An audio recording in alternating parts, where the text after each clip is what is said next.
I'll just tell you a bit about Working Abroad. So we've been around for quite some time. We've been around since 1997 when Vicky McNeil and Andreas Kornball established what was then called VWIS. Was established in Switzerland in an attic. At the time they were both volunteers and they wanted to provide the same opportunity for everyone else. At that time in 1997 the market wasn't as big as it is now when it comes to volunteering. Then shortly thereafter it was renamed into Working Abroad Projects, where it moved to the UK, was established here. At the moment we have 44 projects in 30 different countries. This will soon change as we have another project coming up. And we're only 4 employees. That's also part of the value we bring. We keep it very small, very personalized. A bit about, I'm here today not only because I'm in the capacity of working at a volunteer agency, but also because I have been a volunteer myself with community projects both in Ghana and Brazil back in 2013. So I also have my own experiences and perspective as a volunteer. My time with Working Abroad started back in 2014. I would just move to Portugal and I was looking into an opportunity to keep working with volunteer organization, and I saw an opening for Working Abroad as a blogger. So I have since then been a blogger for them, writing on different issues such as can hunting, ethical volunteering, until I recently started working for them as a volunteer coordinator and marketing officer. To talk a bit, the reason why I mention also the blog aspect of this is because in the very beginning, I wrote back in 2014, I wrote a blog about can hunting. And at that point, it was still fairly a topic that not many people knew about, not even Working Abroad. So they took a lot of steps to prevent that any projects have anything to do with canned hunting. Anyone who advertises on our website doesn't have anything to do with it or have any links to anyone who's done it. And yeah, this is also when we started working with the campaign against canned hunting, who you also see at one of the stands, Sarah. So that's when we also started, and we still value this very much in all our projects to be ethical, we look into their relations. What you probably would like to know is how to prevent, when you do decide to volunteer abroad, how to filter through the ones you should avoid. And I would, do your research. We are in an age of information, you have more or less everything available, but of course also be critical. Use common sense. It's like if you go to a new restaurant, new something, you always do the research to see if what other people say and think. So I would say in this day and age, you have the opportunity to do research and of course use common sense and be critical. And then we come to all the questions. So we put together some recommendations about what kind of questions we think you should ask. You can always ask agencies directly, but also of course ask yourself if you actually are able to get these questions answered. Mainly and most importantly, what is the purpose of you volunteering there? Why are you there? What kind of difference can you make by donating time and money to this project? You can always ask, where's the money going? How much is spent on the agency and how much is actually go to the project itself. How long has the organization or the agency been around? Has it just popped up last year or has it been around for a decade or two? Usually the longer an agency has been around, the more credible I will also say you will find it. In this day it's really hard not to stick in the business if you're not doing it properly for that long. Also, another important aspect, do you have the support from the agency and the project once you get there? Not only beforehand, also while you're volunteering, do you have a support system? Another thing I would say is, does the agency actually assess your application or just are you basically just signing up for something? Like, it says something about the agency if they actually look at your profile and they evaluate, okay, is she fit for what we need? Another thing, does the agency itself actually partner with people on the ground, or is it something they establish themselves?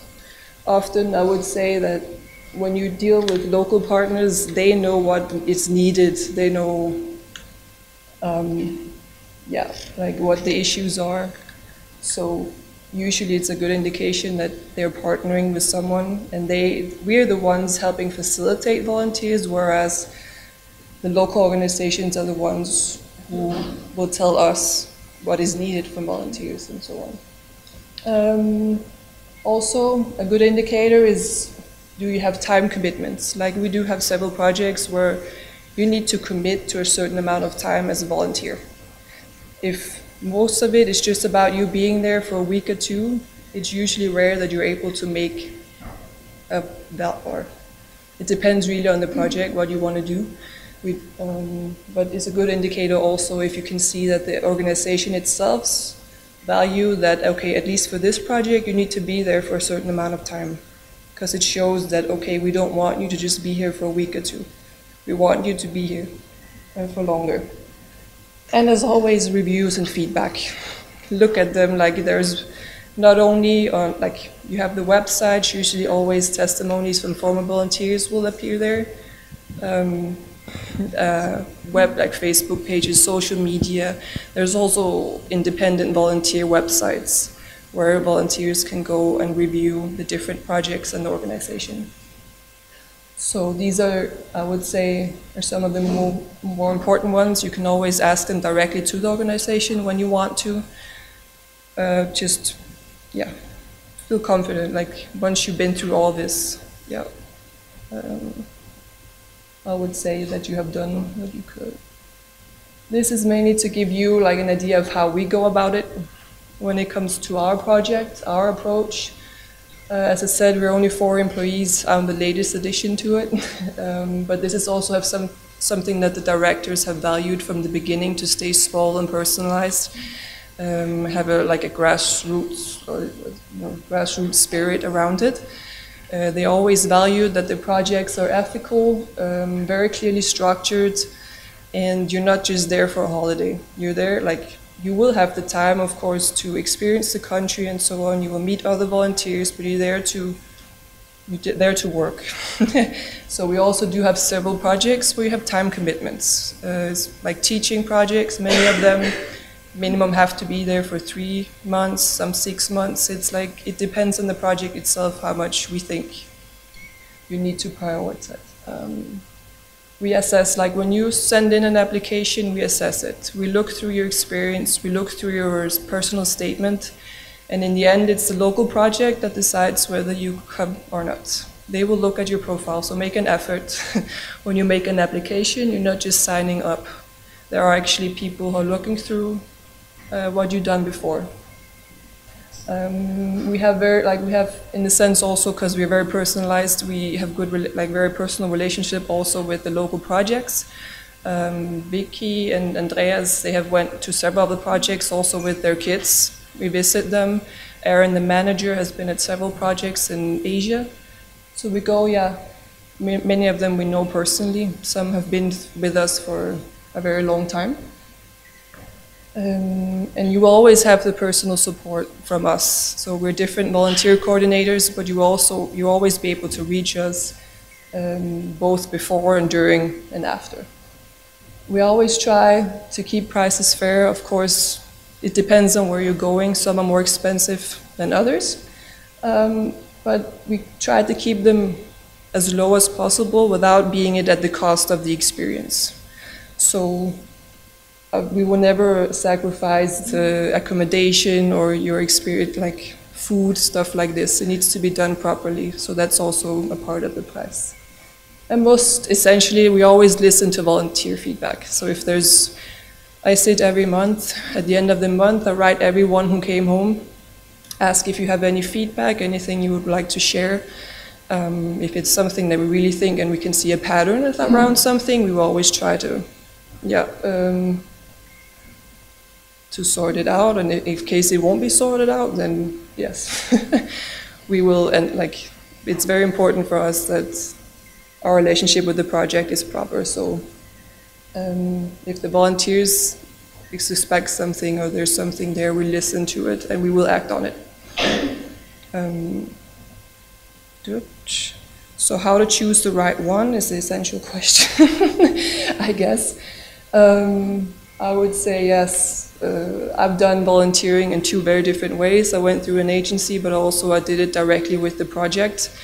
I wouldn't say there's a right or wrong way to do it. If you need to ask, as I said, ask the questions, be critical, use common sense, do the research, look at reviews, and then essentially if you have a good feeling about it and you feel like you've done everything you could, then go either way. So I would say, yeah, in the end, it's all about whether your time there is going to do more harm than good. So that's the essential thing you need to be, focused on.